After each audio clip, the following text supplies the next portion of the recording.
Você está ouvindo na Rádio Cidade Jornal da 89. Jornal da 89. O Poder Judiciário da Comarca de Inhapim aguarda o cumprimento de liminar expedida na última semana, determinando a desocupação por cerca de 800 famílias do terreno do patronato, perto do barracão do produtor, na BR-116. Os líderes do Movimento Sem Terra de Inhapim, o MSTI, já foram notificados e, se quiserem, têm até 15 dias para recorrer da decisão. No entanto, a determinação exigindo que o grupo deixe o local tem efeito imediato. De acordo com o tenente Jefferson Ribeiro, a PM está ciente da decisão e, em caso de resistência, poderá agir. Essa decisão chegou para nós aqui na última sexta-feira. É uma decisão judicial expedida pelo meritíssimo juiz de direito da Comarca de Inhapim, Dr. Carlos Henrique Trindade Lourenço dos Santos, com relação àquela invasão de terras ali do patronato, que é aquela área existente a partir do barracão do produtor. Em tese, ela foi invadida no sábado, dia 28 de setembro. No entanto, as partes interessadas entraram com a ação de reintegração de posse. Então, o juiz expediu a decisão com relação a essa ação que foi impetrada, e a decisão foi pela saída das pessoas que tomaram posse, entre aspas, de lotes, digamos assim, ali naquela região. Então, essa decisão ela já está valendo. Duas lideranças do movimento, eu já fui informado pelos oficiais de justiça, já foram notificadas, Afonso Cláudio e o Rondinelli. Esses dois líderes do movimento, eles já têm ciência dessa decisão judicial e, de acordo com o próprio oficial de justiça, Maurício, essas pessoas notificadas, essas cabeças aí do movimento, pediram prazo até segunda-feira próxima, alegando que na segunda-feira já não vai haver ninguém lá no local mais, A própria decisão judicial, ela afirma que a saída deva ser imediata e que, se necessário for, os oficiais de justiça poderão requerer ajuda, apoio de força policial para a retirada daquelas pessoas. Obviamente, no primeiro momento, o que a gente deseja é que a situação seja resolvida de maneira pacífica. A Polícia Militar não quer confronto com ninguém, Naquele local elas também não querem nenhum tipo de confronto, então a gente pede, que a decisão judicial seja acatada. Então, o que a gente pede é que, da mesma forma que essas lideranças motivaram as pessoas a irem até aquele local e a se manifestarem, que motivem também, diante dessa decisão judicial, que deve ser acatada, que motivem também aquelas pessoas a se retirarem de lá de maneira pacífica, de maneira ordeira. A própria decisão judicial, ela faculta, o prazo de 15 dias para que os interessados entrem com recurso, No entanto, não pode ser interpretado de maneira errônea esses 15 dias para ser feito o recurso, caso queiram. No entanto, o cumprimento da decisão judicial ela deve ser imediato. Inclusive, as pessoas que insistirem em permanecer ali, além de estarem incorrendo no crime de esbulho possessório, que é crime de invasão de terras de forma indevida, vai estar cometendo também o crime de desobediência à ordem judicial, sujeita a multa de R$5.000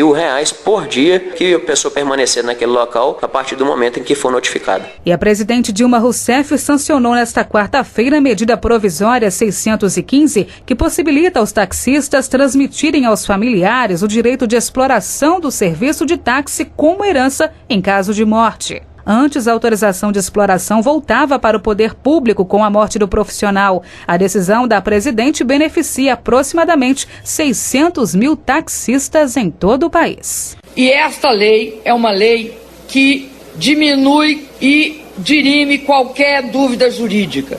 Não é uma transferência de permissão, é um direito de sucessão.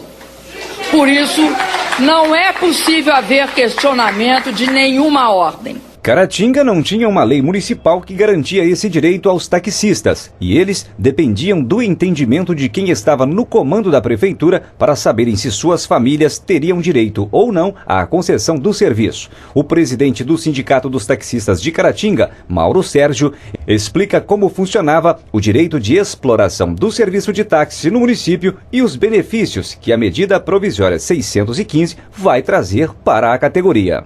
Bom, essa lei até então, tempos passados, a gente conseguia fazer uma transferência ainda sem ser sancionada essa lei. Só que, a partir de 2011, quando foi reconhecida a profissão do taxista, as prefeituras em geral começaram a olhar mais por essa lei federal que não permitia a transferência. Ela deixava a cargo do município, mas até então o município tinha que criar o seu próprio projeto de lei. E a gente estava querendo conseguir esse projeto de lei municipal que amparasse os taxistas. Mas agora, depois que a Dilma agora sancionou essa lei, eu vejo uma grande vitória, não somente para os taxistas, quanto para os familiares dos taxistas também. E aqui em Caratinga, recentemente, nós tivemos até um problema de um taxista que acabou falecendo e a sua companheira acabou não ficando com esse ponto. Já houve mais casos a respeito disso aqui em Caratinga? Então, a gente estava recentemente mais ou menos com 4 ou 5 casos mais ou menos idêntico ou parecido com esses. A gente estava então à procura desse projeto de lei municipal para que a gente conseguisse fazer essa transferência. Como já saiu agora essa lei federal sancionada pela Dilma, então esses casos agora eles vão desenrolar. Principalmente de uma senhora que já vem há algum tempo já nessa luta aí, que o marido dela faleceu já tem bastante tempo, e ela agora vai poder exigir os seus direitos perante a justiça. Como taxista, qual que é a sua opinião sobre essa lei para a classe? Essa lei veio numa hora excelente, uma hora de grande vitória. Eu acho que nós temos que reconhecer e abraçar essa causa, porque hoje o nosso serviço é um serviço um tanto perigoso, né? E a gente sai de casa não pensando o que pode vir a acontecer com a gente, e no caso, a família ficar desamparada. Então, com essa vitória que a gente conseguiu, a gente já pode ficar um pouco mais tranquilo, que a família vai poder se amparar em alguma coisa futuramente. O taxista Ronaldo Rodrigues da Silva comemora a notícia. Eu achei ótimo essa lei da Dilma ter liberado essa concessão para o taxista, que de acordo com o taxista que ele tem o táxi para manter a própria família dele, que ele venha a trabalhando há uns anos atrás, que ele tem filho e se ele venha a falecer, como que a esposa dele vai fazer para manter a própria família e os filhos com um salário mínimo, que é o direito que o taxista tem hoje para receber hoje um benefício, aí é um salário mínimo. E às vezes a pessoa paga um aluguel e é tudo tirado aqui do táxi aqui. O cara precisa de ter esse direito. O taxista Almiro Ribeiro Sobrinho lembra que a decisão da presidente resolveu um problema para o município. Na verdade, nós tivemos várias reuniões com o prefeito e dependia diretamente da presidente, né? Para repassar essa lei para ser diretamente para a municipal para conceder essa concessão. E como não tinha aprovado ainda, ele não podia passar sem autorização dela, porque senão o pepino caía tudo na mão dele. Cristiano Magno Gomes também é taxista e herdou o ponto de táxi do pai, Delfonso Custódio Gomes, que trabalhou em Caratinga como taxista por 35 anos. Cristiano ficou com o ponto depois de uma luta jurídica. Tive um apoio do sindicato, do Mauro e de alguns vereadores para poder estar recebendo o alvará. O alvará foi onde foi difícil, ficou 3 meses agarrado no judiciário da prefeitura, alegando eles que a gente não teria direito à concessão que foi um dia adquirida pelo meu pai, e há muitos anos já em nome do meu pai. Eles falaram que eu não ia ter mais direito, que o alvará ia voltar para a prefeitura fazer o que quisesse com eles. E ainda, eu até na época coloquei uma questão para o judiciário lá, que acabam com a vida de um taxista e ainda o taxista ali servindo a população.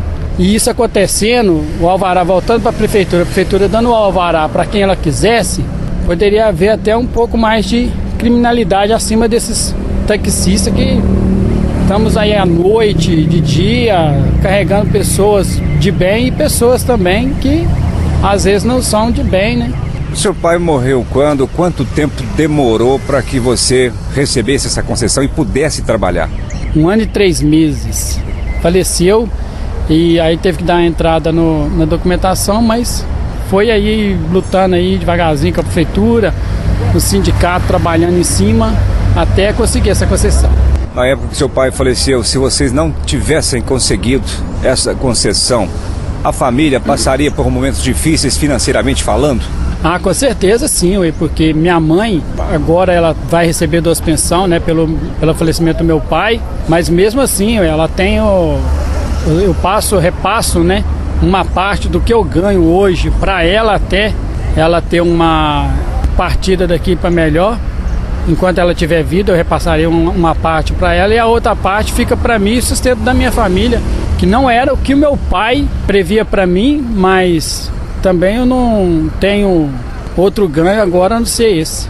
A venda da concessão do serviço de táxi já foi praticada várias vezes em Caratinga, apesar de ser ilegal. Para adquirir um ponto, o taxista pagava uma taxa na prefeitura de R$ 1.200, valor de hoje, e entre R$ 70 e R$ 80 mil para o dono do ponto. Caratinga tem atualmente 69 taxistas cadastrados e sindicalizados. Segundo o presidente do sindicato, o motorista que trabalha em média 15 horas por dia pode fechar o mês com R$ 3 mil de faturamento. Daqui a pouco, Congresso de Missões da Assembleia de Deus em Caratinga intensifica a programação neste fim de semana com participação de pastores e cantores famosos da música gospel.